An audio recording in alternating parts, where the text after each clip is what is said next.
Capcom Unity, hello, GregaMan reporting in. I'm joined by a very special guest, Andrew Szymanski, producer of Lost Planet 3. Thanks for being here today. Hello, great to be here. We've seen a lot of new assets and new information about multiplayer, but just to get everyone up to speed on the multiplayer features in the game, could you just give a little overview of what people can expect out of the multiplayer experience? Multiplayer in Lost Planet 3 is based off of 4 gameplay types, 2 of which we're talking about today. And then there'll be 6 maps in the game that you'll be able to play, and each map supports each mode. So you do simple math, and you'll come up with 24 different types of games that you can have. And the 2 modes that we're going to be talking about today are what we call the scenario mode and the Akrid survival mode. I've actually had the privilege of seeing a little bit of the scenario mode in action. I think it's really cool. It's really dynamic. I was wondering if you could just run us through one possible scenario that you might encounter as a player. Sure. Well, the basis of Lost Planet 3 multiplayer is Nevik versus Snow Pirates. And in the scenario game mode, it's very much an objective-based mode, where every map has you performing a different type of objective. And basically, in broad terms, it's offense versus defense. To give you one example that we've shown at our press event here is the scenario mode on a map called Stronghold. And basically what this is there's a vehicle called the Battle Cat, and it's basically this giant snowplow with a huge bladed attachment on the front. And Nevik is using that to break into the Snow Pirate base. So as the Nevik team, you're playing as the attackers, and your goal is to basically defend this Battle Cat vehicle as it's gradually moving into the base. And as it reaches certain walls and doors, it'll actually physically break through those. And it has a truck bed on the back, so Nevik soldiers can get up on the truck bed and use it for cover and shoot out, and of course you can get out and move around. So your goal is just to protect that and get it inside that base, and if you reach the core of the base, then the Nevik side wins. The Snow Pirates are the defenders, so their goal is to stop this Battle Cat. And the Battle Cat has a health bar, and so if the Snow Pirates shoot it for a certain amount of time, that health bar goes down to 0, it'll become immobile, and you'll see smoke, and flame effects coming out of it. And then the Nevik team will have to repair that using our repair mechanic, which is basically using the thumbsticks to kind of match things up to repair it properly. So we just try to have that feeling of, yes, it's a multiplayer game, it's a competitive team-based game, but there is a certain amount of almost like a narrative scenario, hence the name of the mode.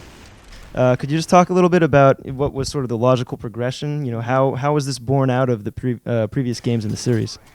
Well, of course, multiplayer is very important to us, and we know for the fans also that for Lost Planet, multiplayer is just a huge part of the experience. And so, from the get-go, when we sat down to develop the concept of Lost Planet 3, we knew that multiplayer would be part of the package.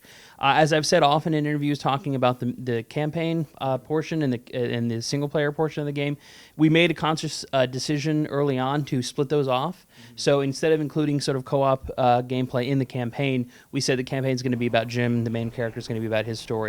And we're going to break that off as a separate mode. So the multiplayer is kind of, as we call it, a suite of modes.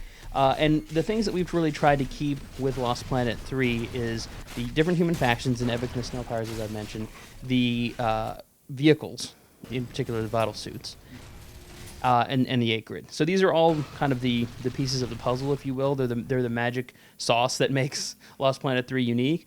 And you're going to see that in the multiplayer suite because we do have the return of the battle suits. We do have maps that have you do battle suit on battle suit.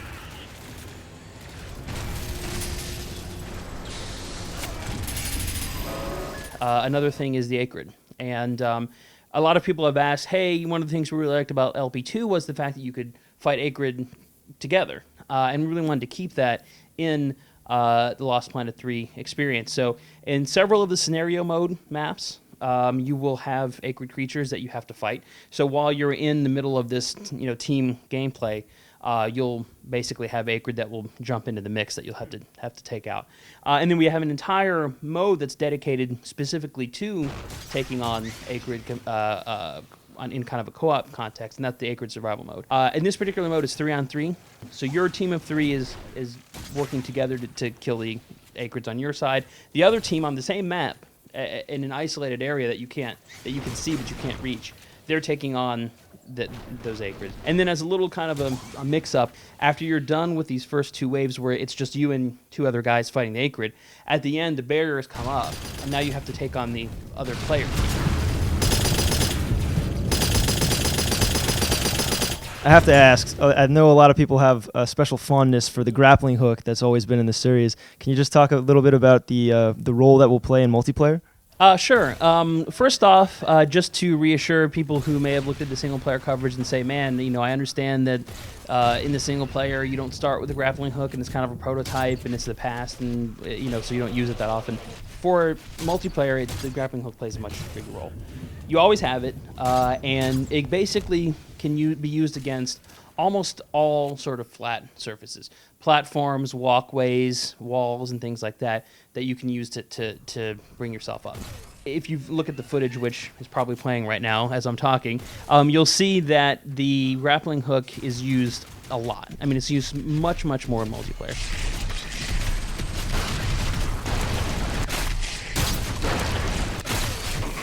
One of the things that we've really put a lot of effort into with LP3 that's brand new for the series is the idea of this, what we call the character progression sphere. And this is basically, if you go into the multiplayer mode, and as you're winning matches and you're earning credits, Zenny as we call them, you can basically go into this sphere, which is literally in the menu, is this sphere that has spaces on it that unlock new weapons, they unlock new character skins, and new abilities that you can use. See, the great thing about this system is, so you have to earn credits to unlock the abilities. And then for most of the abilities, the active abilities, you have to have thermal energy in order to use them. So basically, as you're attacking human players, when you kill a human player, he'll leave a pile of thermal energy that you can pick up. So as you're getting that thermal energy, you can use that for your abilities. We really try to create those different layers of the experience in order to give people the familiar elements, the grappling hook, the DS, the Akrid, but also sort of these new abilities of, hey, I want to put some time in, I want to play a bunch of matches so I can unlock, new character skins, new weapons. I want to play as Jim, so I want to get to this part of the sphere where Jim is and things like that. So just one more question for you. Can you tell us a little bit about some of the Akrid we can see in the multiplayer mode? Will there be some returning Akrid from past games in the series? Are there some that you think are particularly cool? Yeah, I mean, all of the Akrid that you find in multiplayer are ones that appear in various forms in the single player with some few variations. Zapaya, of course, is the classic returning Akrid. It's that spider kind of spindly Akrid, and it is in the single player, of course, one of the main enemies in the single player. It also shows up in some of our multiplayer maps. Another great example of one that I particularly like is we have a scaled down version of the Spitter Akrid, and we can fit multiple of those on screen. So imagine it's you and 2 of your buddies against 2 or 3 giant. I mean, they're still big.